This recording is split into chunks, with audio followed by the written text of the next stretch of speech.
Shalom semua warga kerajaan, benarlah perkataan ini. Kalau kita mati dengan dia, bersama dia, kita akan bangkit, dihidupkan kembali bersama dia. Kalau kita tekun di dalam penderitaan yang kita alami karena nama Kristus, maka kita akan memerintah bersama dia. Tetapi yang ketiga ini, kalau kita menyangkal dia, dia pun akan menyangkal kita. Kita melihat kehidupan seorang yang biasanya besar mulut, cepat bicara, hati-hati cepat bicara banyak salahnya.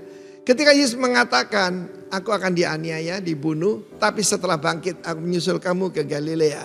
Matius 26 ayat 33, Petrus mengatakan, semua ini tergoncang. Sorry ya, aku enggak bakal. Aku lain, aku lebih hebat. Yesus berkata, sebelum ayam berkokok, engkau telah menyangkal aku 3 kali. Kalau orang menepuk dada dan menganggap dirinya lebih daripada orang lain, dia sedang menaruh batu sandungan di depan dirinya sendiri. Apa jawab Petrus? Bukan bertobat. Sekalipun aku harus mati bersama engkau, aku takkan menyangkal engkau. Akibatnya menular sama yang lain. Semua murid yang lain pun berkata demikian juga. The influence of a leader, hati-hati saudaraku. Dia jadi sombong, angkuh, terlalu percaya diri. Seharusnya dia berkata, help me God. Baru-baru pada waktu merayakan ulang tahun kami ke-45, beberapa saudara nggak tahu ya. Saya ini dan istri dapat anugerah oleh jemaat Rock Surabaya. Itu selalu dirayakan ulang tahun pernikahan. 25, 30, 35, 40, 45. Dan pada waktu itu ketika kita memberikan yaitu pernyataan komitmen, recommitment. Istri saya mengucapkan sesuatu. Dia berkata, terima kasih selama ini engkau setia kepadaku. Tak kasih tahu, saya langsung angkat tangan. Help me God, tolonglah saya Tuhan. Karena selama ini kalau saya harus pergi sendiri. Kami ada satu kebiasaan yaitu saya pegang tangannya, kita berdoa dan berkata, semper fidelis, forever faithful. Tapi saya selalu berkata, help me God.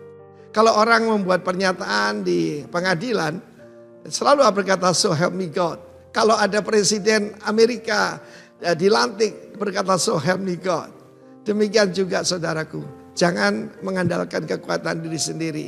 Petrus berkata, lewat tanganku banyak orang sembuh. Aku dipakai Tuhan luar biasa. Dan aku lebih baik dari yang lain. Inilah jebakan daripada iblis. Seharusnya kita berkata, Tuhan tolong saya. Tuhan berkata, ayam itu lebih mengaku aku daripada engkau. Dan ketika ayam berkokok, saudaraku ya.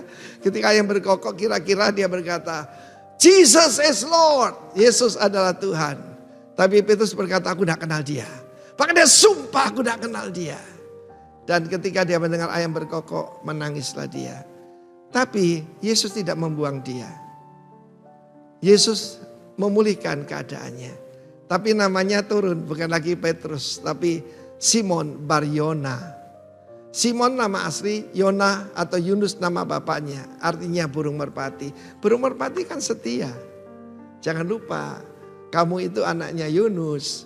Tetapi Yunus yang sejati maksudnya yang penuh dengan kemurahan, yang setia itu cuma Kristus. Karena saudaraku, aku memberikan kepadamu tanda Yunus, bukan? Ya. Bahwa seperti Yunus dalam perut bumi, di perut ikan dan perut bumi, Yesus juga ada di dunia orang mati selama 3 hari. Tapi kemudian bangkit. Karena itu jangan ada yang menepuk dada, jangan ada yang merasa lebih dari yang lain. Mari kita berkata, Tuhan penuhi saya dengan Roh Kudus, supaya saya tetap setia kepadamu sampai akhir. God bless you all. Amin.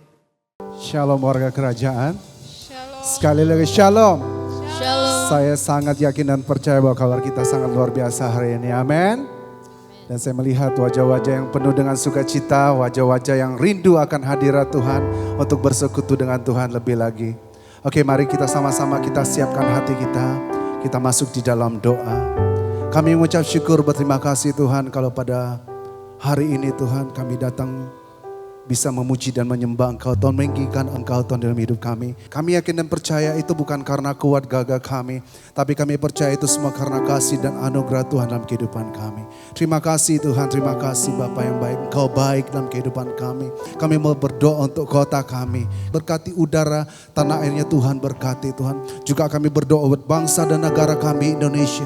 Tuhan lawat, Tuhan pulihkan. Kami minta hujan awal, hujan akhir, hujan pertobatan, keselamatan yang besar, penuaian jiwa-jiwa itu terjadi di bangsa ini Tuhan. Sehingga akan banyak jiwa-jiwa yang bertobat, banyak jiwa-jiwa yang bisa dimenangkan, banyak jiwa-jiwa yang mengenal Tuhan, menerima Tuhan sebagai Tuhan dan Juru Selamat dalam kehidupan mereka.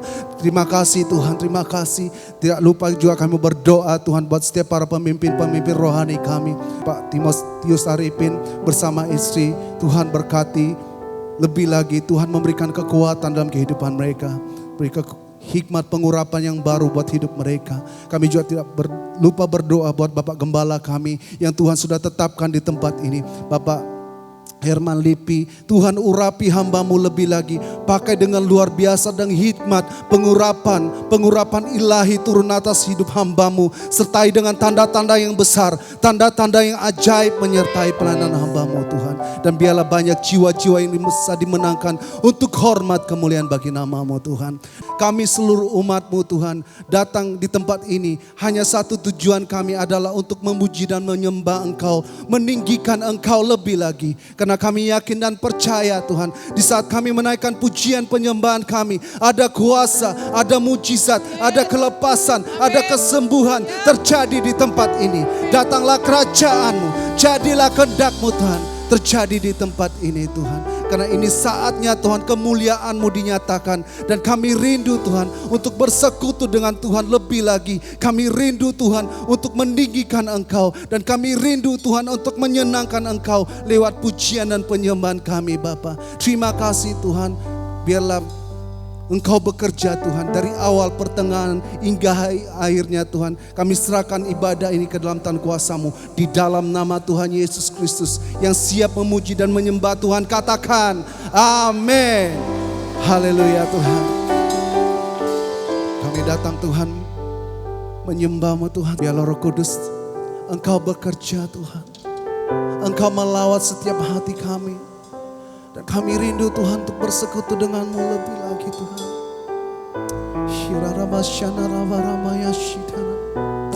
Haleluya Yesus.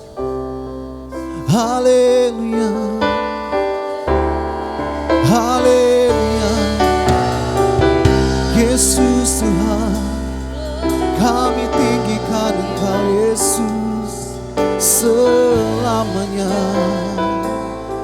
Hanya Kau Tuhan, kami sembah Kau Tuhan.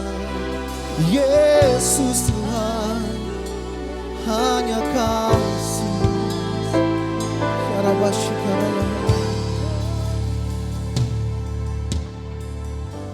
Allah Roh Kudus, penuhi kami. Ku rindu Kau selalu dalam hidupku. Allah Roh Kudus, ubah hatiku, jelikanku, jamalah ku rindu hadirat-Mu. Engkau sembah kudus,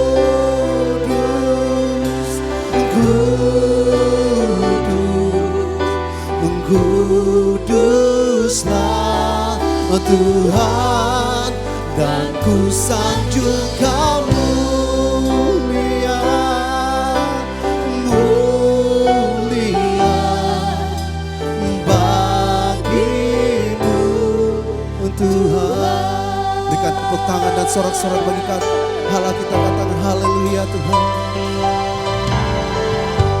Allah Roh Kudus penuhi kami rindu Tuhan untuk selalu bersama. Ku rindu Engkau selalu dalam hidupku. Allah Roh Kudus, ubah hatiku. Kau celikan setiap kami Tuhan. Celikanku, jamalah ku rindu hadiratmu. Ku sembah Kudus, Kudus, Kuduslah Tuhan, dan ku sanjung Kau mulia, mulia bagimu Tuhan. Ku sembah Kudus, ku sembah Kudus, Kudus, Kuduslah Tuhan, dan ku sanjung Kau mulia, mulia bagimu Tuhan. Kami sembah Kau Tuhan, ku sembah Kudus, Kudus, Kuduslah Tuhan, dan ku sanjung Kau mulia, mulia bagimu Tuhan. Ku sembah Kudus, Kudus. Kami sembah Engkau Tuhan, sebab Kau Allah yang kudus Tuhan. Engkau yang layak kami sembah Tuhan. Kami sanjung Engkau lebih dari segala-galanya Tuhan. Haleluya Tuhan. Hanya bagimu Tuhan Yesus. Ku sembah Kudus, Kudus, Kuduslah Tuhan, dan ku sanjung Kau mulia, mulia bagimu Tuhan. Ku sembah Kudus, Kudus, Kuduslah Tuhan, dan ku sanjung Kau mulia, mulia bagimu Tuhan, bagimu Tuhan, bagimu Tuhan.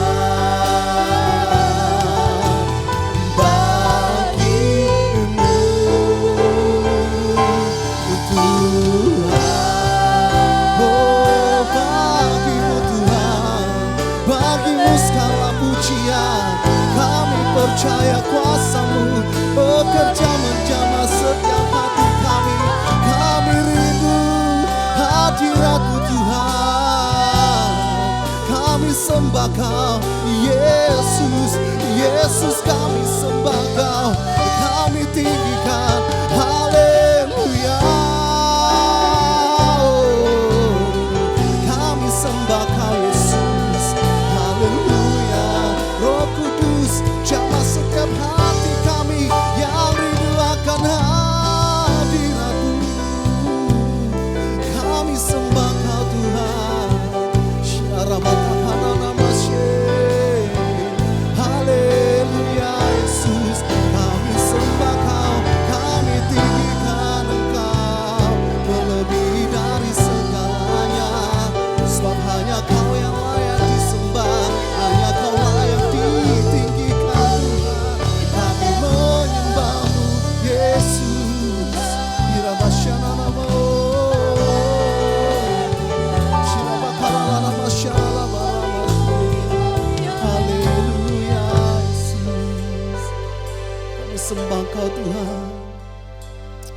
Ku sembah kudus, kudus, kuduslah Tuhan, dan ku sanjung Kau mulia, mulia bagimu Tuhan. Ku sembah kudus, kudus, kuduslah Tuhan, dan ku sanjung Kau mulia, mulia bagimu Tuhan,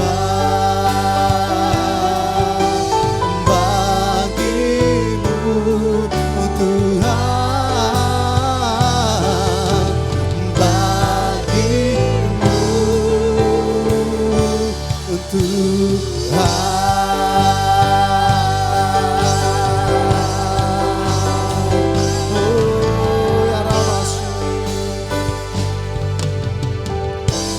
Kau Allah yang kudus, Kau Allah yang kudus Tuhan. Oh Yesus, di tata suci-Mu kami menyembah. Nama-Mu disanjung, kuasa-Mu nyata Tuhan, nyata sempurna. Kami puja Engkau Raja mulia. Oh Allah yang kudus, Kau Allah yang kudus.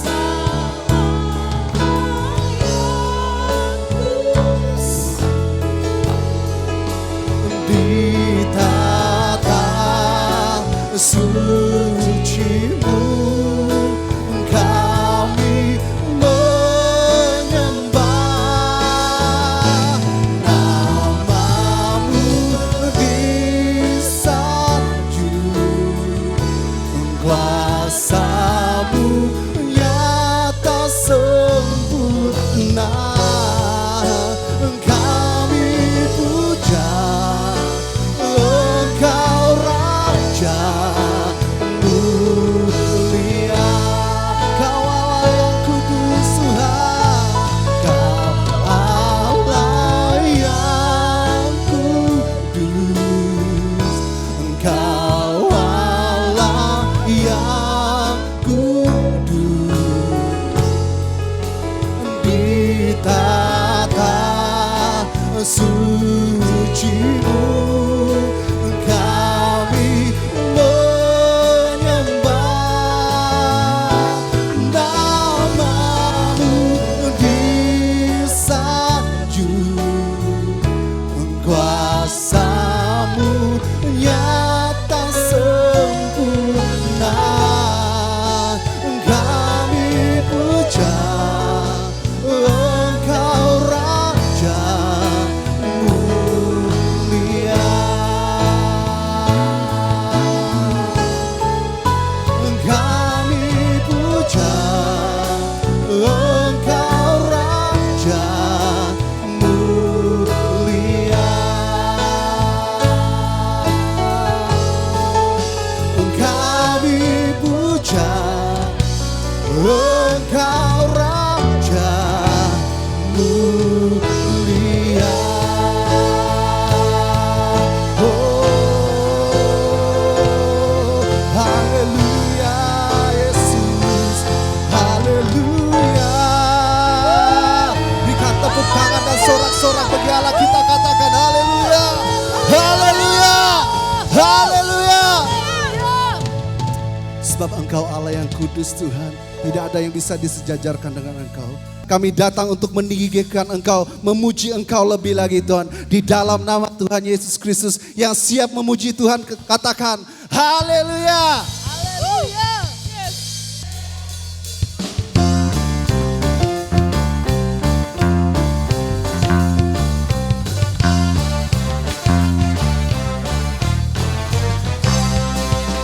Ada gerakan doa Allah di sini. Ada gerakan doa Allah di sini. Di timur, di barat, utara dan selatan. Ada gerakan doa Allah di sini.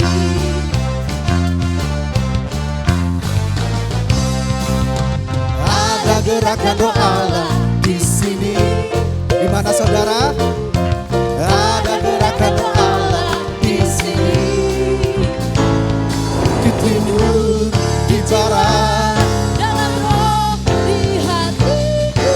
ada gerakan doa Allah di sini. Hosana bagi dia. Hosana, Hosana, Hosana, Hosana. Terpujilah Tuhan, terpujilah Tuhan, terpujilah Tuhan yang datang dalam nama Yesus. Ada gerakan doa Allah di sini. Ada gerakan doa Allah di sini. Di timur, di barat, utara dan selatan. Ada gerakan doa Allah di sini. Ada gerakan doa Allah di sini. Ada gerakan doa Allah di sini. Di timur, di barat, utara, Di hatiku ada gerakan doa Allah di sini. Hosana, Hosana, Hosana, Hosana.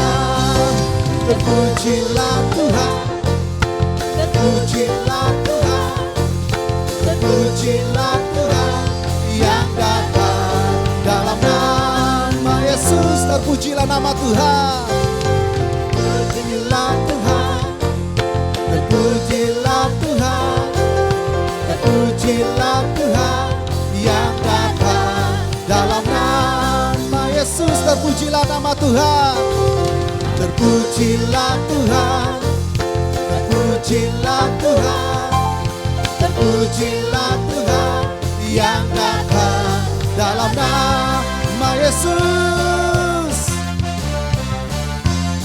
Haleluya. Biarlah rohmu menyala-nyala dan layanilah Tuhan. Biarlah rohmu menyala-nyala dan layanilah Tuhan.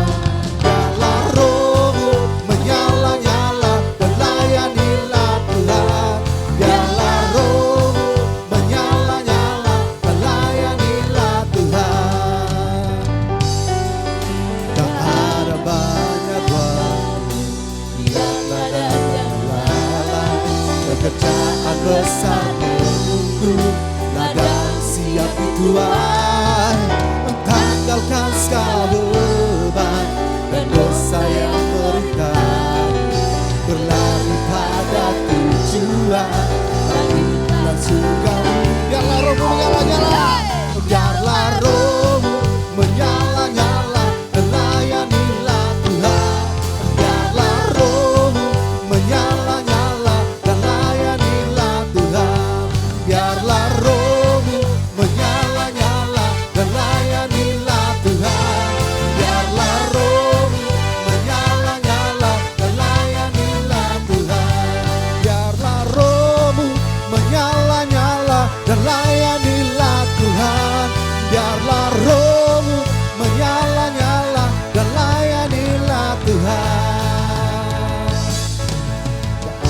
ada banyak waktu.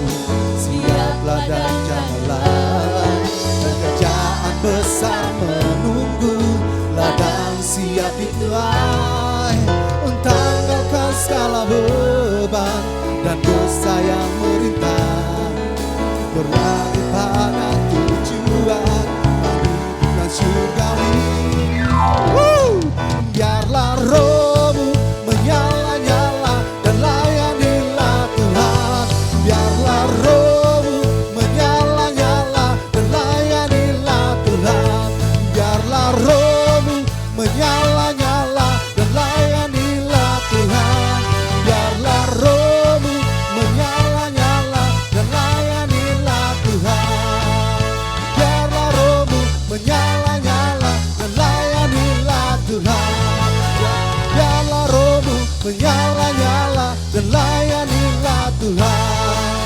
Biarlah rohmu menyala-nyala dan layanilah Tuhan. Haleluya. Dan biarlah roh kami Tuhan semakin menyala-nyala. Kami rindu Tuhan semakin melayani Tuhan. Dan kami tinggikan Engkau Tuhan di tempat ini. Dan kami percaya Tuhan Roh Kudus-Mu semakin bekerja dalam hidup kami. Semakin berkarya. Dan biarlah Tuhan melalui kebenaran firman-Mu semakin meneguhkan kami. Semakin menguatkan kami. Untuk semakin hidup di dalam perkenanan Tuhan. Dalam pimpinan Roh Kudus-Mu Tuhan. Terima kasih Tuhan.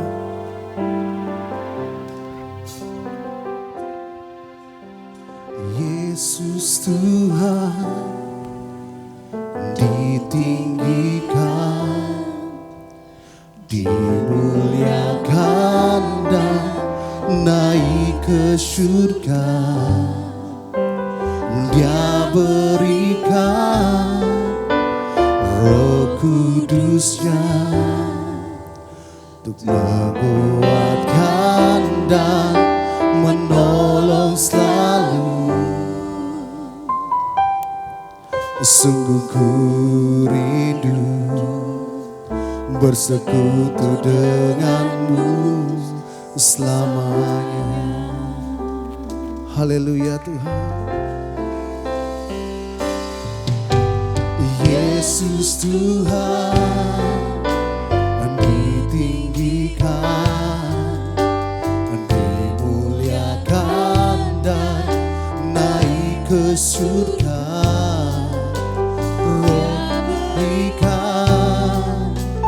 Roh Kudus-Nya untuk menguatkan dan menolong selalu.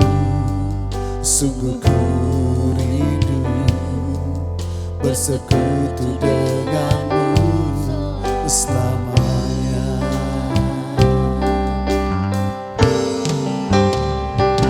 Allah Roh Kudus jamah hatiku dengan urapanmu.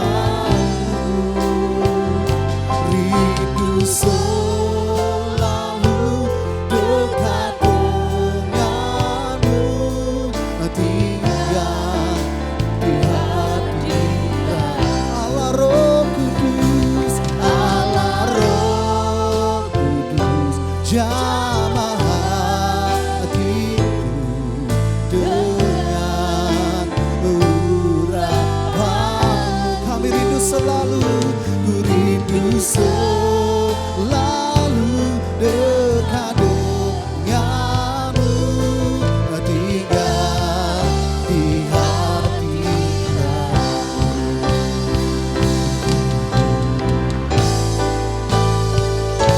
Allah Roh Kudus jamah hatiku dengan urapanmu.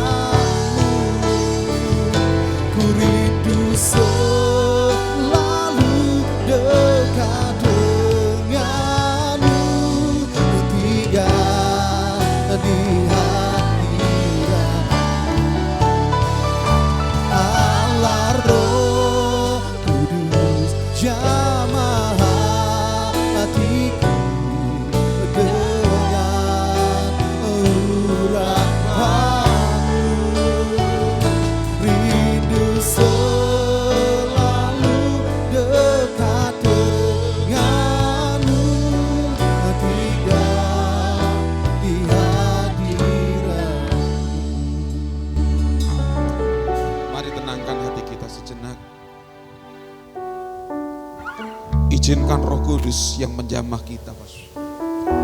Karalama tasya karalama kaya lama. Kiara lama syaka naralama. Yes. Kira lama syada. Mari Roh Kudus, Engkau yang menerobos setiap hati kami. Hati yang beku, hati yang dingin. Biarlah Roh Kudus terobos sehingga hati kembali menyala di dalam Engkau. Roh Kudus yang membuat hidup kami lebih bergairah. Roh Kudus yang membuat hidup kami tidak lagi sama. Karena Roh Kudus, Roh Allah yang berdiam dalam hidup kami. Oleh sebab itu Roh Kudus berfirman buat kami, sebab kami sangat membutuhkan firman-Mu. Berbicara buat kami Roh Kudus, sebab kami perlu firman-Mu untuk menuntun langkah hidup kami. Berfirman buat kami dalam nama Tuhan Yesus, haleluya, amin. Puji Tuhan, shalom. Semangatnya mana? Shalom.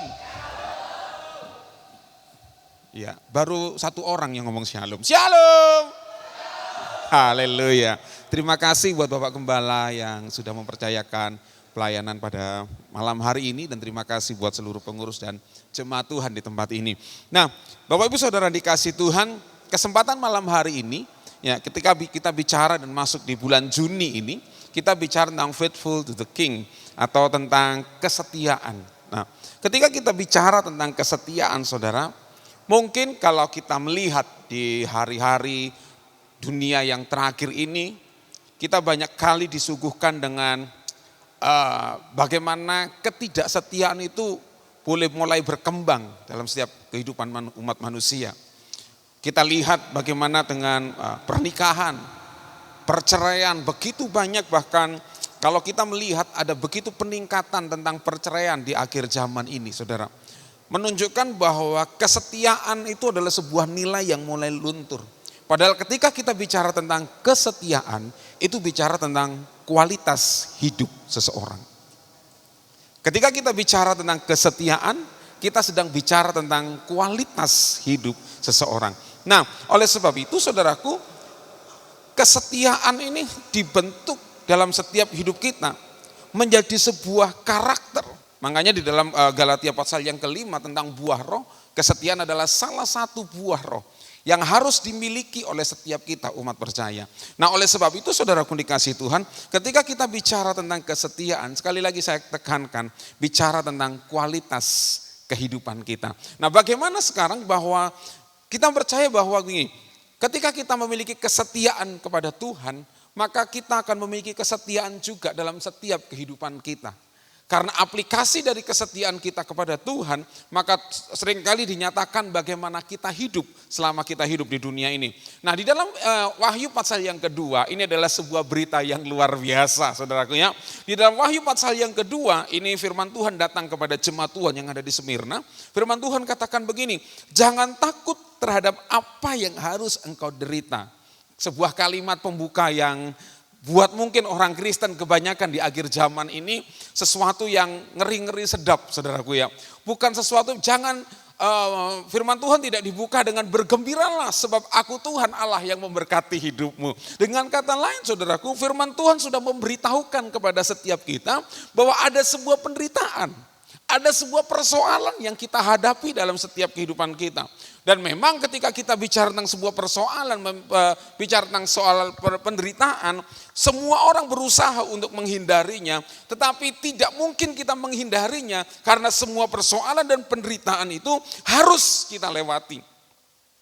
Ya, kenapa saudaraku? Karena begini, hidup ini sebuah perjuangan yang harus kita selesaikan. Saya percaya bahwa persoalan atau masalah yang membuat hidup kita menderita tidak pernah selesai. Saya ambil contoh begini. Dulu waktu saya sekolah, waktu di bangku sekolah SD, SMP, SMA sangat tertarik sekali, sangat kepengen sekali untuk kuliah. Bukan karena jenjang pendidikannya, Tetapi karena begini, lihat orang-orang kuliah itu paling enak. Bawa buku cuma 1 lembar dimasukin saku selesai gitu ya. Sedangkan saya dulu waktu itu bawa buku banyak banget saudara ya. Buku pelajaran, buku tulis matematika sendiri, buku tulis bahasa Inggris sendiri, belum lagi buku PR-nya sendiri-sendiri masukin. Orang kuliah enak ya 1 lembar masukin pergi gitu saudara ya. Ternyata setelah saya ada di bangku kuliah, diambil di STT saudaraku, ternyata saya punya pikiran yang berbeda. Ternyata enak orang sekolah daripada orang kuliah. Kenapa? Tugasnya berbeda. Tugasnya baca buku, ngeringkas buku, bikin risalah dan lain sebagainya. Saya pikir enak waktu sekolah. Nah, waktu saya ada di sekolah Alkitab, saya pikir begini, karena ada banyak hal di situ, harus ngerjain tugas, harus ujian, kehidupan terbatas, saudara. Saya pikir waktu pelayanan itu menyenangkan. Tiba waktunya selesai, saudara di wisuda keluar ke dunia nyata. Bukan dunia mimpi lagi tentang pelayanan. Dan saya berpikir begini, ternyata enak di sekolah daripada pelayanan, saudaraku ya. Saya mikir gini, enak ya, enak sekalipun semua serba terbatas, tapi rasanya menyenangkan ada di sekolah, di asrama, saudaraku. Tapi itulah sebuah fakta kehidupan dan kita tidak bisa terus mundur dalam hidup kita. Hidup kita harus terus maju. Makanya firman Tuhan katakan, jangan takut terhadap apa yang harus, berarti ada wajib yang harus engkau derita. Sesungguhnya iblis akan melemparkan beberapa orang dari antaramu ke dalam penjara supaya kamu dicobai dan kamu akan beroleh kesusahan selama 10 hari. Makanya kemudian firman Tuhan katakan, hendaklah engkau setia sampai mati. Ukuran kesetiaan itu sampai mati, bukan berapa lama kita ikut Tuhan. Mungkin 10 tahun, tapi di hari-hari terakhir hidup kita mulai menyangkal Tuhan, meninggalkan iman kita, maka kita disebut dengan orang yang tidak setia, saudaraku.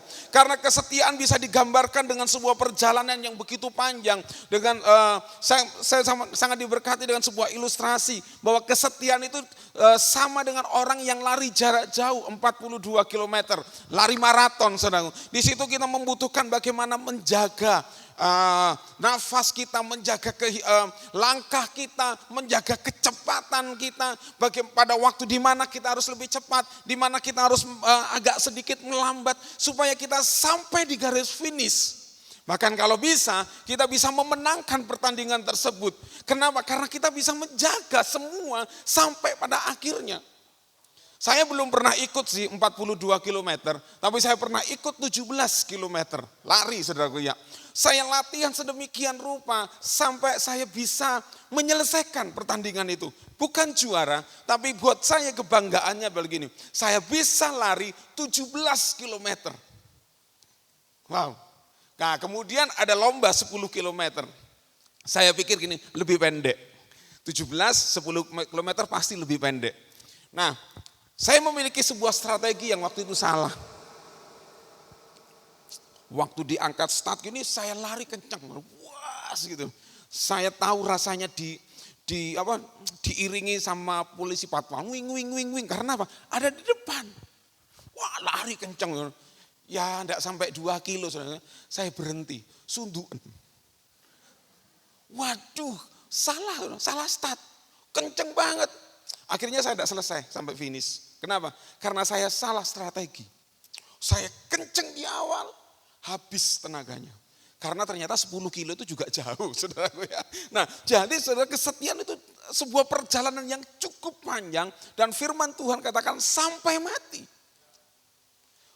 Seberapa lama kita ikut Tuhan, yang menentukan adalah pada akhir kehidupan kita, apakah kita tetap setia atau tidak. Nah, saudaraku dikasih Tuhan, kitab Wahyu pasal yang kedua ini adalah sebuah kitab yang dituliskan untuk jemaat Tuhan yang di Smyrna. Mari kita lihat sebentar di sana, saudara ya. Firman Tuhan katakan begini, dan tuliskanlah kepada malaikat jemaat di Smyrna, inilah firman dan yang awal dan yang akhir, yang telah mati dan hidup kembali. Aku tahu kesusahanmu dan kemiskinanmu. Kalau saudara menderita, lagi susah, enggak usah ngomong gini, Tuhan tahu gak ini susah nih. Ya. Firman Tuhan, aku tahu kesusahanmu. Kan gitu ya. Nah, bahasa asli dari kesusahanmu ini, dalam Wahyu pasal yang kedua ini bicara tentang ini. Artinya sebuah tekanan, ya, sebuah persoalan penderitaan karena sebuah tekanan, ditekan. Mereka susah, bukan karena tidak punya duit, susah. Bukan karena habis di PHK, bukan karena toko sepi, kemudian dianggap susah. Tapi kesusahan di sini karena sebuah himpitan dan kemiskinanmu. Nah, kemiskinan di sini saudaraku pakai bahasa asli yaitu tokos, artinya gini, tidak punya apa-apa sudah. Nah, ini bisa nanti saudara lihat di dalam Lukas pasal yang kedua, di 21 di sana katakan begini. Saudara ingat tentang seorang janda miskin yang mempersembahkan persembahan 2 peser. Waktu itu Yesus ngomong begini, bahwa dari semua itu janda miskin ini memberikan 2 peser. Ini miskin di sini pakai kata pennikros, artinya begini, dia miskin tapi masih memiliki sesuatu yang dimiliki. Apa itu? Uang 2 peser. Dia masih punya uang 2 peser, sedikit. Ya, dibanding dengan mungkin uang yang orang-orang yang mempersembahkan banyak tadi, mungkin 10 dinar, 100 dinar, tapi orang ini cuma 2 peser, miskin karena dibanding dengan yang lain. Janda yang miskin ini, Yesus pakai kata tokos, artinya gini, dia sudah tidak punya apa-apa lagi, habis. Nah, saudaraku, jemaat Tuhan yang ada di Smyrna ini juga dikatakan kemiskinanmu ini bicara tentang dia tidak punya apa-apa. Kenapa? Karena Smyrna ini adalah sebuah kota yang hebat. Dia miniatur dari Roma. Dia kota terindah, tercantik yang dimiliki oleh sekitar atau wilayah jajahan dari Roma. Di sana ada dewa Zeus, kemudian ada juga sinagog di sana didirikan. Perdagangan cukup bagus, cukup maju di sana, saudara. Tetapi di sana begini, bahwa mereka menindas orang-orang Kristen di sana. Mereka menindas orang-orang yang percaya kepada Tuhan Yesus. Ditindas mereka, bahkan mereka memboikot. Memboikot apa? Setiap usaha dari orang-orang yang percaya kepada Tuhan. Diboikot. Kalau mau beli, jangan beli di orang ini. Ya gitu ya. Terus dari mana uang? Kalau perdagangan kemudian diboikot, diembargo. Wah, diembargo, kita tidak bisa jual beli. Nah, kenapa? Karena mereka ditekan sedemikian rupa oleh keadaan mereka, oleh keadaan di Smyrna pada waktu itu. Makanya kemudian ayat yang ke-10 katakan, hendaklah engkau setia sampai mati.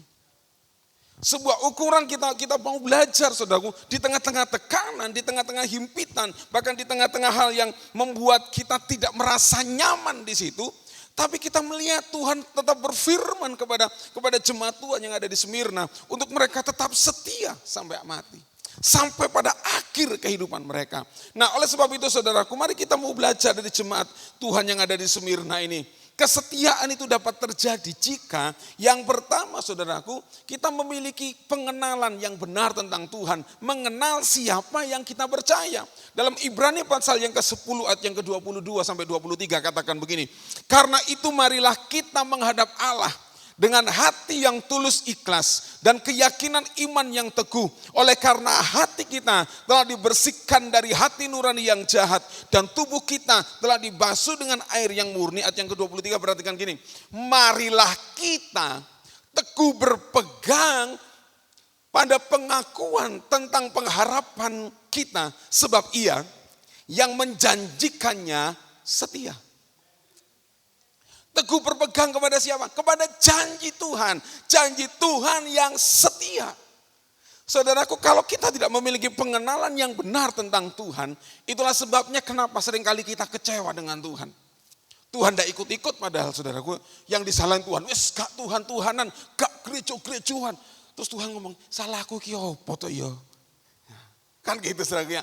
Nah, kenapa? Karena kita kurang mengenal Tuhan. Kita selalu kecuriga dengan Tuhan. Waktu kita ada sebuah masalah, ketika kita mungkin difitnah orang, ketika kita ada dalam sebuah tekanan, kita mulai curiga kepada orang lain.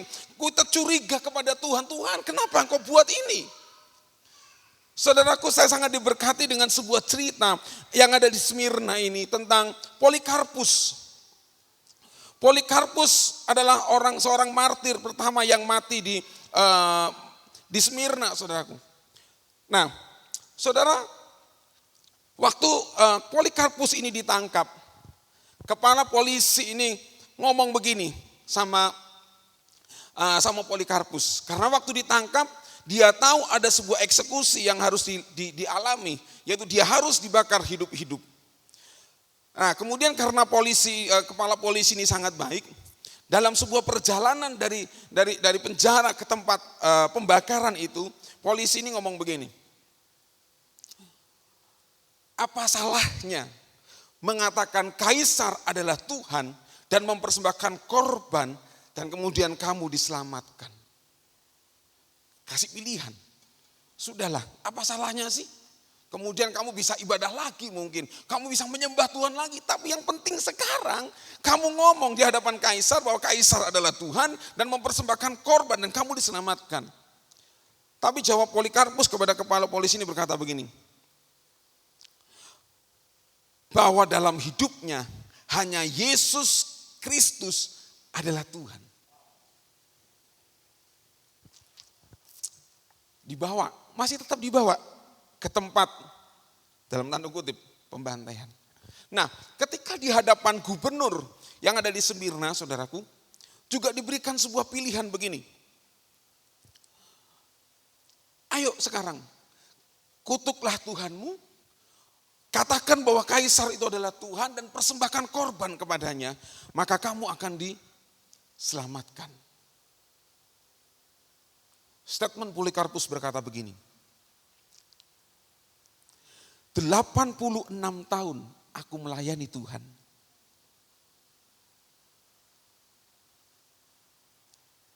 Dan dia tidak melakukan kesalahan padaku. Bagaimana aku bisa menghujat rajaku yang menyelamatkan aku. 86 tahun aku melayani dan mengikut Tuhan. Dan dia tidak melakukan kesalahan padaku. Bagaimana aku bisa menghujat rajaku yang menyelamatkan aku. Padahal faktanya bahwa Polikarpus mengalami sesuatu yang menderita banget. Tetapi dia tidak menaruh curiga sedikit pun tentang Tuhan. Bahkan dari mulut Polikarpus dia melihat begini, Tuhan tidak melakukan kecurangan apapun. Jadi tidak ada dasar dan tidak ada sebuah hal yang bisa membuat dia menyangkal Tuhan. Dan pada akhirnya saudaraku dikasih Tuhan. Dan kemudian Polikarpus masih kasih kesempatan lagi. Ayolah. Sanggal Tuhan. Nanti kamu akan dibakar. Wow, ini pernyataan dari Polikarpus sebelum dia dibakar. Ngomong begini. Engkau mengancam aku dengan api yang menyala untuk sementara waktu. Dan dengan cepat padam. Karena kamu tidak tahu api yang menunggu orang jahat di penghakiman yang akan datang dan hukuman yang kekal. Dia cuma melihat gini, api itu sementara. Yang akan bakar api itu sementara nyala kemudian mati selesai. Tapi yang dilihat Polikarpus gini, daripada aku melihat sebuah api kekal yang akan membakar hidupku dalam kekekalan. Dia pilih untuk tetap setia. Nah, saudaraku, Polikarpus bisa berkata seperti ini karena dia punya pengenalan akan Tuhan dengan benar. Dia tahu siapa yang dia percaya. Tidak main-main, saudara. Hari-hari ini ada banyak tawaran dalam kehidupan kita. Di dunia bisnis, di dunia kepegawaian. Ada banyak tawaran yang membuat iman kita bisa melenceng. Tetapi ketika kita mengenal siapa yang kita percaya, maka kita akan tetap menetapkan hati kita untuk tetap percaya kepada Tuhan. Yang setuju katakan amin. Tetap percaya. Iman itu adalah sebuah ujian dalam kehidupan kita ketika ada sebuah tantangan dalam hidup kita. Makanya kemudian di sana katakan dalam Ibrani pasal yang ke-11 saudaraku, bicara tentang Abraham dan Sarah. Beroleh kekuatan untuk menurunkan anak cucu walaupun usianya sudah lewat. Karena yang menganggap dia yang memberikan janji itu setia. Abraham dan Sarah mengerti betul siapa yang berjanji. Sehingga waktu janji itu datang bahwa kamu akan punya anak. Dan janji dan firman itu datang pada usia yang sudah lanjut. Dia tetap memegang janji itu. Bahwa dia pasti memiliki keturunan. Makanya firman Tuhan katakan, karena iman juga Abraham dan Sarah beroleh kekuatan. Kenapa? Karena dia tahu siapa yang menjanjikannya. Dan saudara tahu begini. Untuk menunggu lahirnya Ishak itu butuh 25 tahun. Pada waktu Ishak diberikan, saudaraku, dia beranjak remaja, dewasa, saudara. Tiba-tiba Tuhan bicara kepada Abraham, Abraham, persembahkanlah anakmu Ishak. Anak tunggalmu itu. Saudaraku, Abraham mengerti siapa yang berbicara. Dia mengenal siapa yang berbicara sehingga dia tidak berbantah-bantah dengan Tuhan. Akhirnya apa? Keesokan harinya. Jadi Abraham tidak bergumul, Tuhan tunggu ya Tuhan. Saya tak berdoa 40 hari 40 malam. Siapa tahu yang engkau salah untuk berfirman. Abraham kenal bahwa yang memberi itu adalah Tuhan. Dan waktu Abraham tahu yang meminta itu adalah Tuhan, maka dia tidak berbantah lagi. Dia persembahkan Ishak tanpa ada sebuah penawaran apapun. Itulah hasil dari orang yang mengenal Tuhan, mengenal siapa yang dipercaya. Dia tidak pernah meragukan untuk dia melakukan sesuatu untuk Tuhan. Bahkan yang berharga dalam hidupnya, dia persembahkan Ishak karena dia mengerti dan mengenal siapa yang dia sembah. Saudaraku, seringkali dalam hidup kita suka tawar-menawar. Saya pun terus belajar untuk mengenal Tuhan dengan benar. Terus belajar. Seringkali dapat dengan mudah, seringkali juga nawar sama Tuhan. Tuhan, mbok ya ojo lah gitu kan. Tapi seringkali ketika kita mengenal, oh iya. Oke, siap Tuhan. Gitu saja. Kita harus belajar mengenal. Jadi bukan dari kata orang, setiap kita harus punya pengenalan yang benar tentang Tuhan. Nah, saudaraku dikasih Tuhan, mari kita terus belajar untuk menggali pengenalan kita akan Tuhan. Karena pengenalan itu bicara tentang iman kita. Makanya dalam Ibrani pasal yang ke-11 katakan iman adalah dasarnya. Bagaimana kita percaya kalau kita tidak punya dasar yang kuat? Dasarnya itu harus kuat. Dasar itu adalah kepercayaan. Iman adalah gini, sebuah kepercayaan yang penuh kepada Tuhan. Itu iman. Makanya waktu kita bicara tentang Abraham tadi, dia punya kepercayaan yang penuh. Untuk dia melakukan apa yang difirmankan Tuhan. Nah, oleh sebab itu saudaraku dikasihi Tuhan, ketaatan kita, iman kesetiaan kita, itu bicara tentang iman kita sebagai dasar yang kuat untuk kita tetap setia kepada Tuhan. Mengenal Tuhan dengan benar. Nah, saudaraku dikasihi Tuhan, ada dua hal penting untuk kita mengenal Tuhan, saudaraku ya. Caranya, kita bisa lihat ini kesetiaan kita terlihat dari pilihan hidup kita. Tak seorang pun dapat mengabdi kepada dua tuan, karena jika demikian ia akan membenci yang seorang dan mengasihi yang lain, atau ia akan setia kepada seorang yang dan tidak mengindahkan yang lain. Kamu tidak dapat mengabdi kepada Allah dan kepada Mammon. Saudara, kesetiaan kita terhadap Tuhan dapat dilihat dari pilihan hidup kita. Contoh,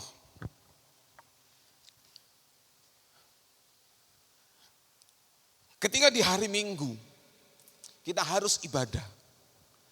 Kemudian ada sebuah tawaran yang lain, supaya kita tidak beribadah. Apa pilihan kita? Ketika kita memilih sebuah penawaran yang lain, dan kita pikir gini, ibadah kan masih ada minggu depan. Yang ini nih jarang loh, kesempatannya langka yang ini. Eman-eman, diambil aja. Dan kemudian kita mengabaikan ini. Saudaraku dikasih Tuhan, seringkali kita menyepelekan arti dari sebuah ibadah buat kita. Ketika kita bicara bahwa ibadah hanya sebuah liturgi, ritual sebuah agama, kita memiliki pemahaman yang gagal tentang sebuah ibadah. Sebab ibadah kita bicara gini, sebuah kehidupan kita dengan Tuhan. Firman Tuhan selalu berkata begini dalam Alkitab, bahwa Tuhan mau bahwa umatnya datang berkumpul untuk dia bersama-sama menyembah kepada Tuhan. Bukan bicara ritualnya, tapi bicara begini, bahwa umat Tuhan datang untuk menyembah bersama-sama, meninggikan dan mengagungkan Tuhan.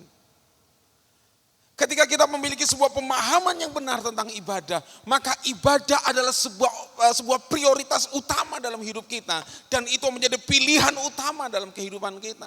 Tetapi kalau kita memiliki sebuah pemahaman yang salah tentang ibadah, maka pilihan kita seringkali jatuh kepada pilihan yang lain. Makanya firman Tuhan katakan tidak seorang pun dapat mengabdi kepada dua Tuhan. Di otak kita tidak ada gini, aku mengasihi Tuhan tapi aku juga mengasihi uang. Tidak bisa. Ketika kita mengasihi Tuhan, bukan berarti kita tidak butuh uang. Waktu kita mengasihi Tuhan, maka kita melihat uang atau harta itu adalah sebagai pelayan kita, bukan sebagai Tuhan kita. Tapi kalau kita mengasihi uang atau harta kita akan menjadikan uang dan harta itu sebagai Tuhan kita, bukan lagi Tuhan. Dan hidup kita akan diperhamba oleh uang dan harta kita. Nah, oleh sebab itu kesetiaan kita dapat kita lihat bagaimana pilihan-pilihan dalam hidup kita kerjakan dalam setiap kehidupan kita setiap hari. Nah, saudaraku dikasihi Tuhan, oleh sebab itu ini yang harus kita bangun, bahwa iman itu, pengenalan akan Tuhan dapat terjadi jika ini iman timbul dari pendengaran dan pendengaran akan firman Kristus. Mendengar firman dan melakukan firman. Makanya kemudian dalam Matius yang ke-24 katakan, setiap orang yang mendengar perkataanku dan melakukannya, ia sama dengan orang bijaksana yang mendirikan rumahnya di atas batu. Jadi pengenalan kita tentang Tuhan, ketika kita mengalami sebuah gini, firman yang kita dengar, firman yang kita lakukan. Sebab ketika kita hanya mendengar firman berhenti di otak kita, seringkali kita memiliki sebuah pertanyaan-pertanyaan dan pada akhirnya hanya sebagai pengetahuan kita. Tetapi ketika firman itu kita lakukan dalam setiap kehidupan kita, jadi sebuah pengalaman dalam hidup kita, itu yang membuat hidup kita semakin kokoh. Nah, oleh sebab itu ini yang harus kita kerjakan dalam hidup kita. Kenapa? Ada sebuah komunitas.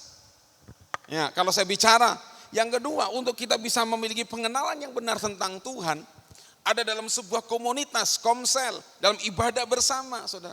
Karena di dalam komunitas inilah kita sedang diproses untuk melakukan firman. Coba sekarang begini, kita senangnya menyendiri. Firman Tuhan berkata, ampuni, maka kamu akan mengalami damai sejahtera Tuhan. Gimana kita ngampuni orang kalau kita tidak pernah ketemu orang? Coba. Pak, saya baca Alkitab, tapi apa yang Alkitab bilang? Selalu berhubungan dengan orang lain.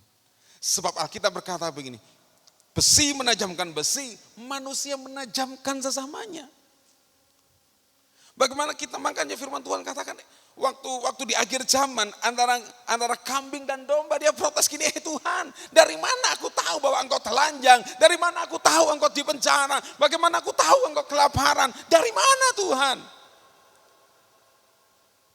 Kalau engkau lakukan ini kepada orang-orang yang telanjang, orang-orang yang miskin, orang-orang yang kelaparan, sama saja engkau melakukannya itu untuk aku. Berarti kita ketemu orang. Ya, di dalam komunitas sel, ada sebuah komunitas di sana, komsel itu, saudaraku bicaranya. Kita tahu semakin kita sering kumpul, dengar ini, semakin kita sering kumpul, maka semakin saudara mengerti siapa orang itu. Semakin dekat kita, semakin kita digesek dengan orang itu.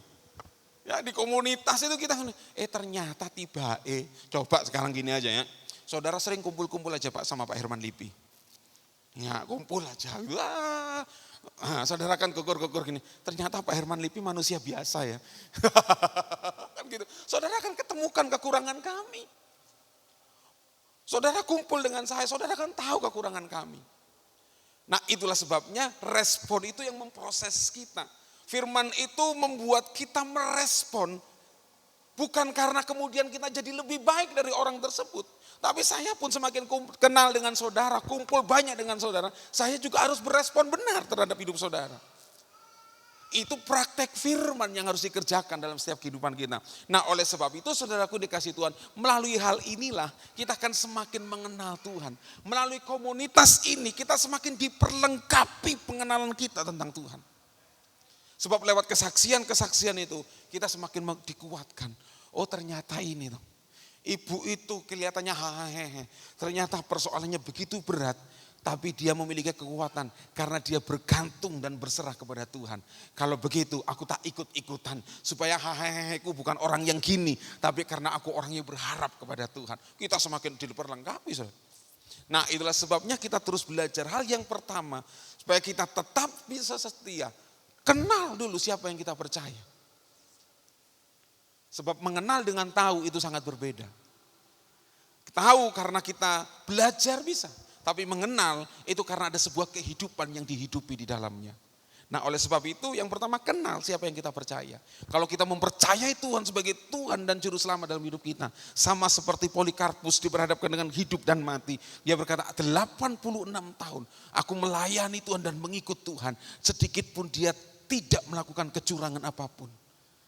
Sehingga pada akhirnya dia mati dibakar. Nah, oleh sebab itu saudaraku yang pertama kenal Tuhan dalam kehidupan kita. Yang kedua, untuk kita tetap setia, lakukan hal yang kecil. Artinya begini, kesetiaan itu dipelihara. Makanya dalam kurun waktu yang panjang, yang jauh seperti pelari maraton, itu memerlukan hal-hal yang kecil yang harus dipelihara. Firman Tuhan saya ambil yang di sini, bahwa siapa yang setia dalam perkara kecil, dia akan dianugerahkan perkara-perkara yang besar. Nah, perkara-perkara kecil ini jangan dianggap sepele, saudara. Kenapa? Karena dalam kehidupan kita, baik dalam hubungan suami istri, hubungan pertemanan saudaraku, hal-hal yang kecil ini perlu dipelihara.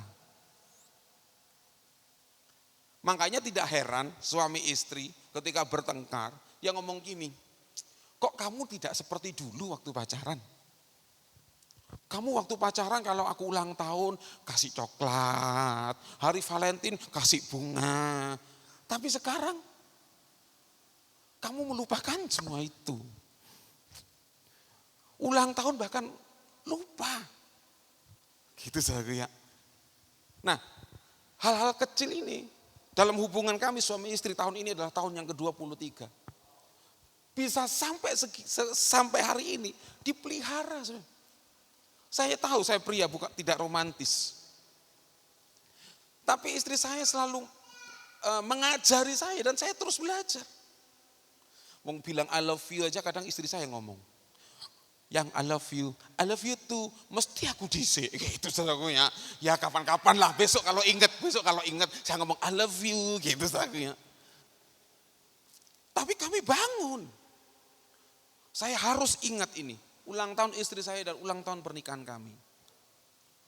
Itu setiap tahun saya selalu berkolaborasi di pikiran saya. Kejutan apa lagi yang akan saya kasih. Kelihatannya sepele, tapi waktu kita pelihara itu akan membuat kita semakin kuat. Demikian juga kita dengan Tuhan. Jangan dipikir, sudah biasa, no.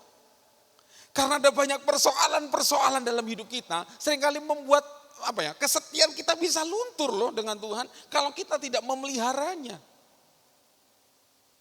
Ya salah satu untuk memelihara kesetiaan kita kepada Tuhan, ibadah, komsel ini salah satu, hal kecil yang terus kita bisa lakukan. Tapi yang selanjutnya saudaraku, persepuluhan. Ini kenapa menurut saya hal kecil, cuma 10%. Kecil.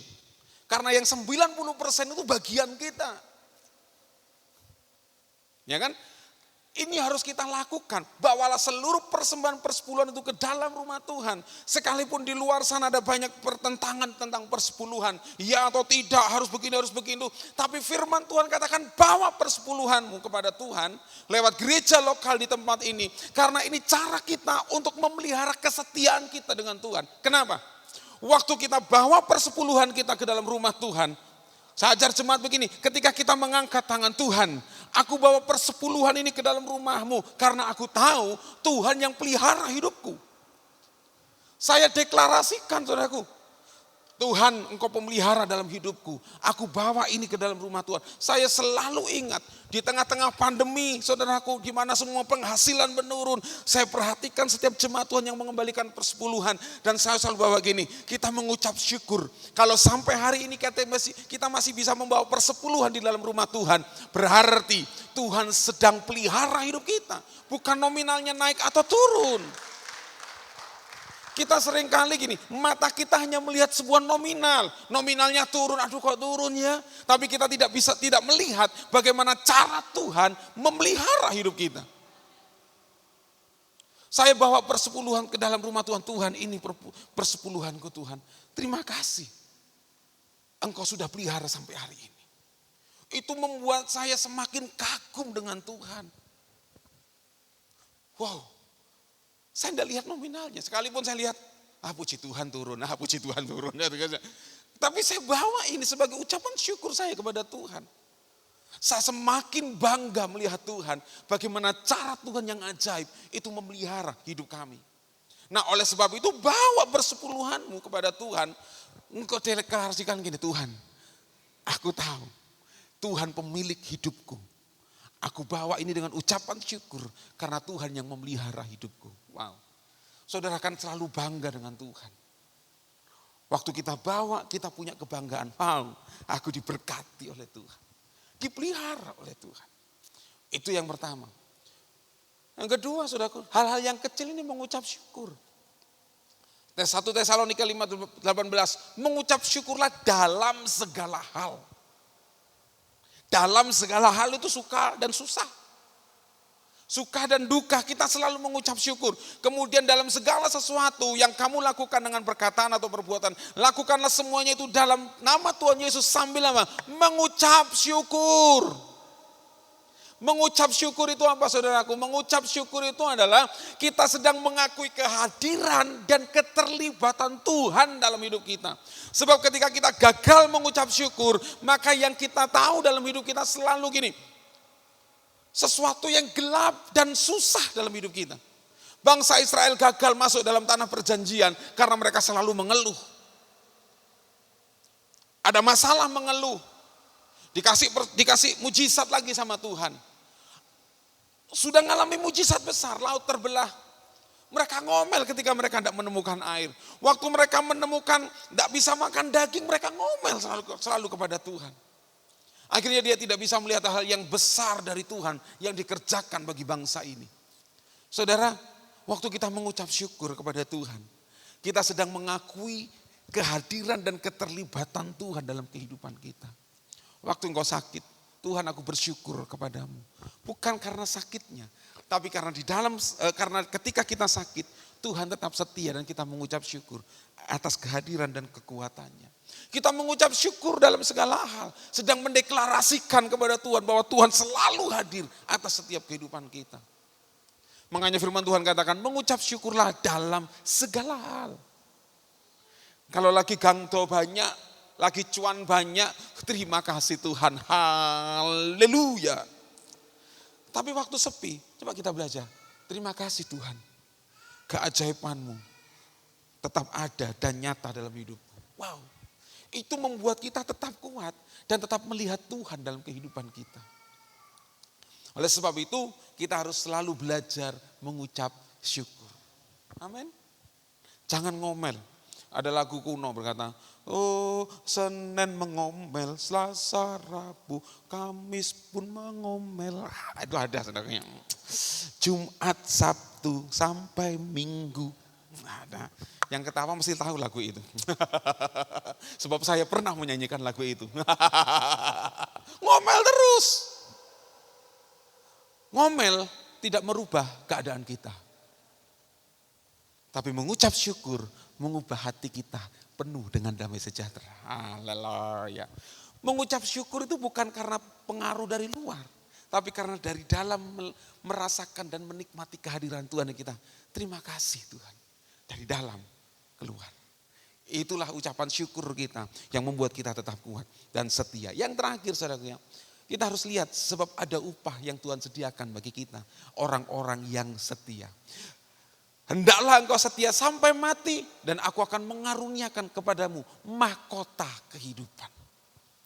Apa sih yang diinginkan atau yang didambakan oleh seorang pelari maraton atau seorang yang sedang mengikuti pertandingan adalah hadiah, upah. Dapat mahkota, dapat medali, saudara. Nah oleh sebab itu yang kita arahkan dalam hidup kita.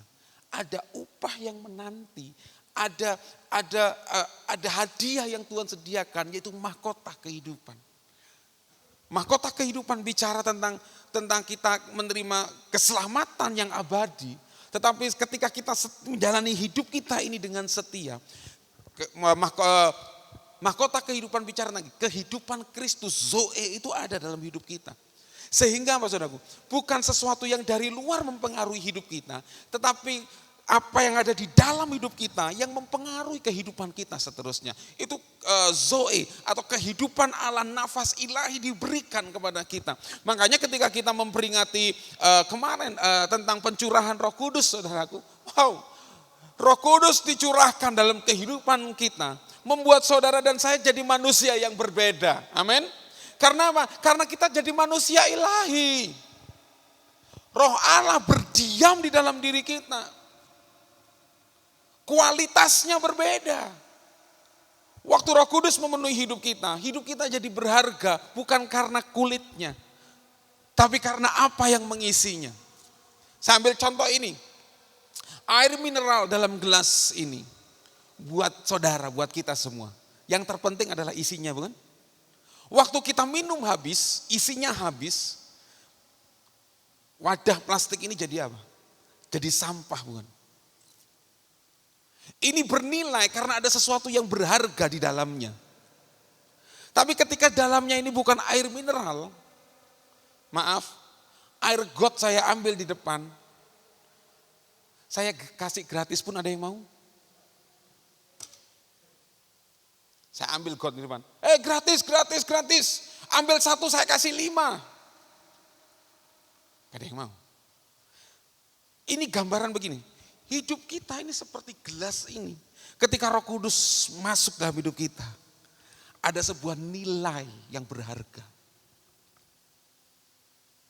Jadi hidup kita berharga bukan karena aksesoris yang saudara pakai. Ini kemasannya bagus. Tapi ketika isinya tidak ada, ini bisa jadi tempat apa aja. Saudara bisa kasih tempat koin di rumah. Kalau di warung-warung kopi biasanya ini jadi tempat puntung rokok. Bisa jadi tempat apa aja ini sih. Tapi di dalam Tuhan, hidup saudara dan saya gini, isinya dibuat bernilai karena Roh Kudus ada dalam hidup kita. Oleh sebab itu, hargai apa yang ada di dalam kita. Makanya kemudian firman Tuhan dalam Yakobus 1 ayat yang ke-12 katakan, berbahagialah orang yang bertahan dalam pencobaan. Sebab apabila ia sudah tahan uji, ia akan menerima mahkota hadiah kehidupan yang dijanjikan Allah kepada barang siapa yang mengasihi dia.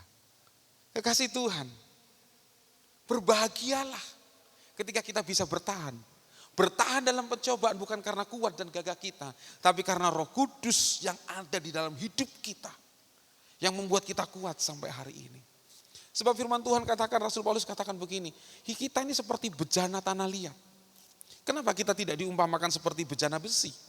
Karena bejana tanah liat bicara gini, mudah pecah, rapuh.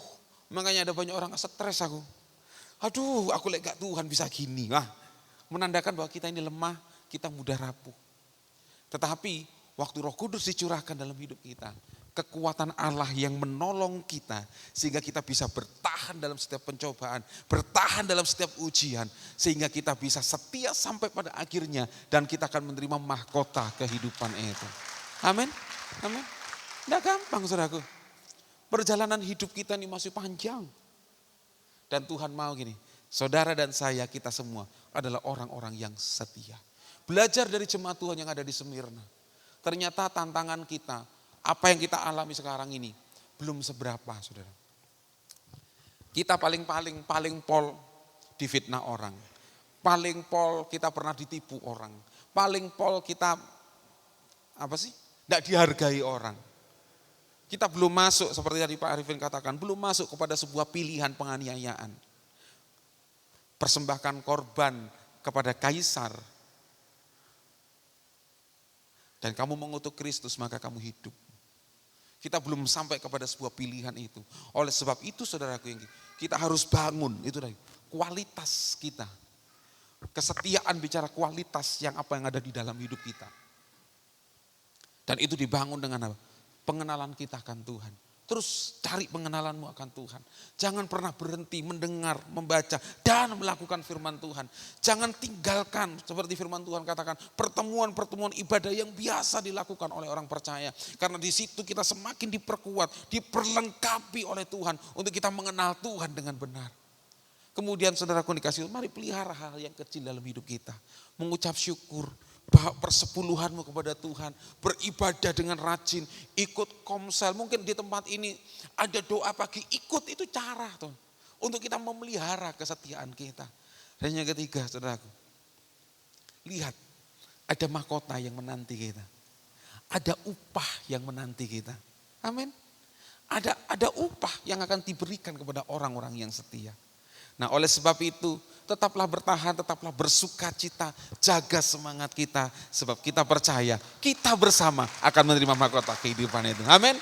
Mari tundukkan kepala kita. Pejamkan matamu di hadapan Tuhan. Waktu engkau melihat kesulitan-kesulitan, tantangan-tantangan yang engkau alami dalam hidupmu hari ini. Lihat kesetiaan Tuhan dalam setiap hidup kita.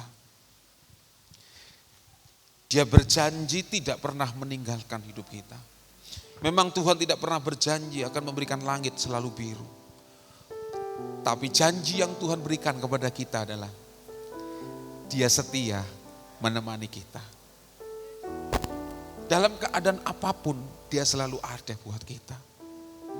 Oleh sebab itu kekasih-kekasih Tuhan, apapun keadaanmu hari ini, firman Tuhan berkata dan mengingatkan kita, jangan tinggalkan Tuhan. Jangan lari dari panggilan Tuhan. Tetaplah setia. Mari buka dua tanganmu di hadapan Tuhan.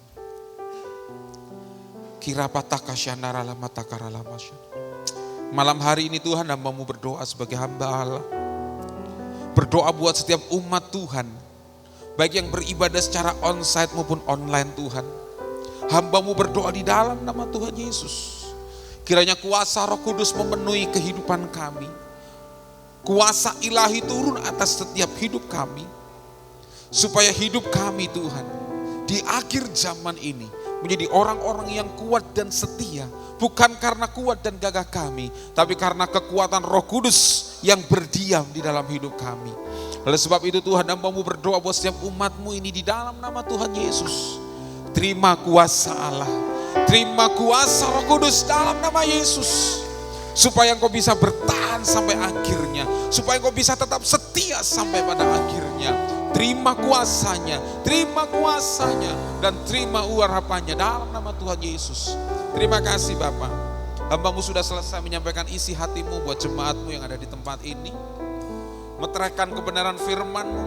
Supaya setiap kami boleh bersama-sama bertumbuh di dalam Tuhan. Terima kasih Bapa, di dalam nama Tuhan Yesus Kristus. Haleluya. Amin.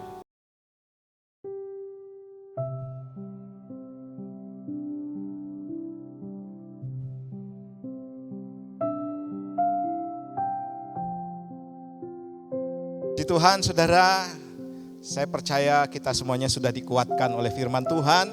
Dan hari ini kita akan menerima perjamuan kudus. Satu perjamuan yang luar biasa di mana kita hadir bersama-sama dengan Tuhan, satu hidangan, satu meja dengan Tuhan, berada dalam tahta kasih karunia Tuhan. Haleluya. Sebelumnya kita akan berdoa bersama-sama. Kami mengucap syukur buat hari ini Tuhan, kami boleh mendapatkan anugerah untuk menikmati perjamuan kudus.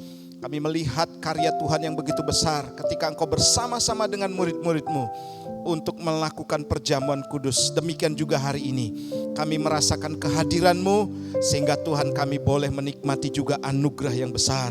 Terima kasih Bapa, berkati kami, manifestasikan kuasa-Mu sehingga Tuhan kami boleh menikmati anugerah Tuhan. Dalam nama Tuhan Yesus Kristus, haleluya, amin. Mari bersama-sama angkat roti di tangan kanan kita. Saya minta melebihi kepala, kita menghormati dan menghargai karya Kristus di kayu salib. Saudara, ketika kita mengangkat roti ini, saudara melihat 2000 tahun yang lalu Yesus disiksa, disalibkan, dia menderita, disesah, dia memikul salib. bahkan dia sampai mati dan dia lakukan buat kita semuanya.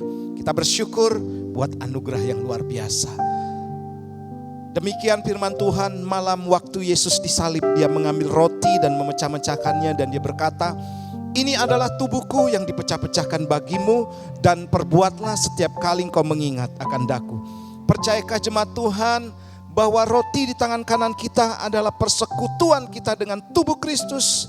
Makan dengan iman dalam nama Tuhan Yesus Kristus.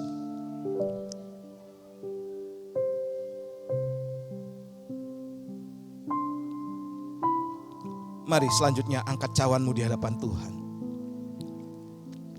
Kami mengangkat cawan ini, kami teringat darah yang tercurah itu keluar dari tubuhmu untuk menghapuskan setiap dosa kami. Untuk juga menjadi meterai bahwa kami adalah anak-anak Allah. Demikian juga darahmu Tuhan, di mana bilur-bilurmu menyembuhkan segala sakit penyakit kami.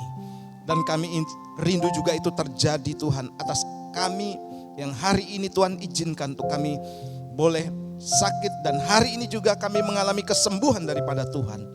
Kami bersyukur Bapa. Demikian firman Tuhan, sesudah itu dia mengangkat cawan dan dia mengucap berkat dan dia berkata, ini adalah darah perjanjian baru yang dicurahkan bagimu dan perbuatlah setiap kali engkau mengingat akan daku. Percayakah jemaat Tuhan bahwa cawan pengucapan syukur di tangan kanan kita adalah persekutuan kita dengan darah Kristus? Minum dalam nama Tuhan Yesus. Mari letakkan cawanmu. Saya mengajak kita buka tangan di hadapan Tuhan. Mulai mengucap syukur. Katakan dengan iman buat kesembuhanmu. Katakan dengan iman buat pemulihan atas bisnis, atas usaha, atas pekerjaanmu. Juga katakan dengan iman engkau dibuat Tuhan berhasil dan berkemenangan dalam pendidikanmu, dalam usahamu, dalam pekerjaanmu. Terima kasih Tuhan. Kami bersyukur Bapa. Kami bersyukur Tuhan. Terima kasih Bapa atas lawatanmu dalam perjamuan kudus ini. Kami percaya sesuatu yang besar sedang terjadi. Sesuatu yang dahsyat sedang juga Tuhan kerjakan. Dan hamba-Mu yakin Tuhan, kuasa Tuhan akan terus dinyatakan. Bahkan kami akan berjalan dari kemenangan kepada kemenangan yang lebih besar lagi. Dari anugerah kepada anugerah yang lebih besar lagi. Dari kasih karunia kepada kasih karunia yang lebih besar lagi. Dan kami terima berkat-Mu Tuhan. Terima kasih Bapa, lawat setiap keluarga, lawat setiap pribadi di tempat ini. Dalam nama Tuhan Yesus Kristus, yang percaya diberkati dengan perjamuan kudus ini yang menguatkan kita, katakan bersama-sama, amin. Salam dalam kasih Tuhan Yesus Kristus. Kami jemaat Dok mengucapkan banyak terima kasih atas pelayanan Pastor Benny Kristanto. Tuhan Yesus memberkati. Saatnya kita untuk memberi yang terbaik untuk pekerjaan Tuhan, karena Tuhan sudah memberi yang terbaik bagi kita sebelumnya. Mari kita berdoa bersama. Tuhan, kami bersyukur dan berterima kasih sebab Engkau telah begitu baik untuk setiap kami. Engkau memberkati kami semua dan saatnya kami untuk menabur pekerjaan Tuhan di gereja ini. Kiranya tangan-tangan yang menabur dan memberi Tuhan kudus sucikan semuanya. Dalam nama Yesus, amin.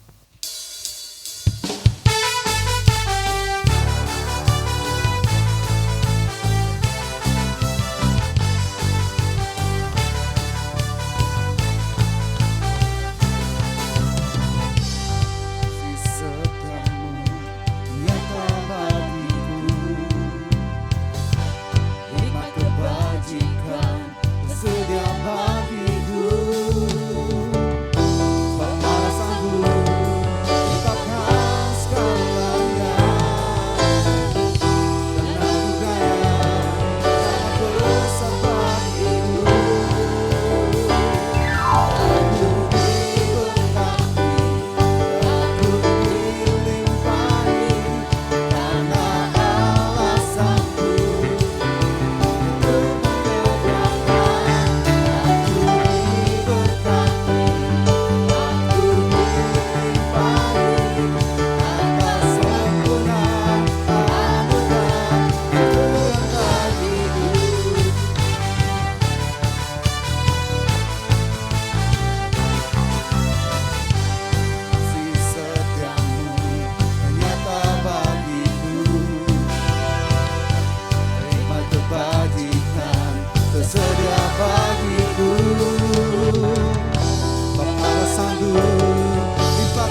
Mari kita bangkit bersama-sama. Pujikan lagu tadi, Aku Diberkati ya. Haleluya. Woo. Amin. Sama-sama tepuk tangan bagi Tuhan. Mari kita bersuka cita.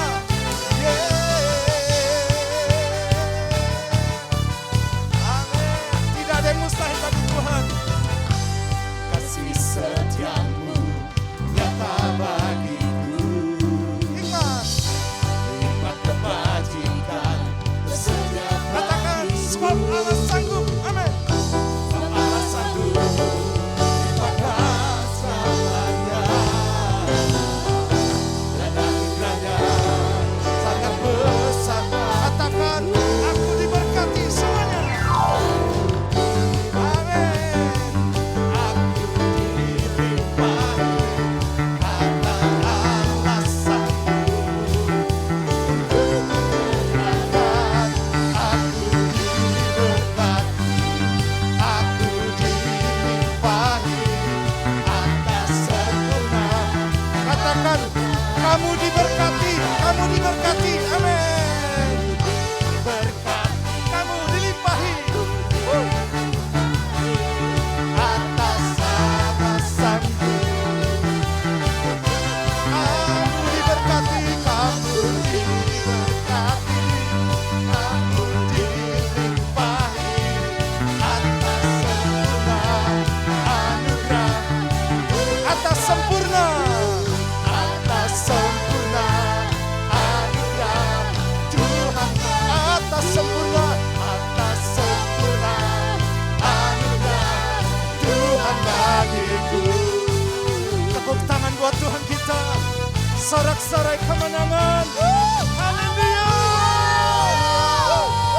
Mari angkat kedua belah tanganmu dan terima berkat daripada Tuhan. Tuhan memberkati dan melindungi kau. Tuhan menyinari kau dengan wajahnya dan memberikan engkau kasih karunia.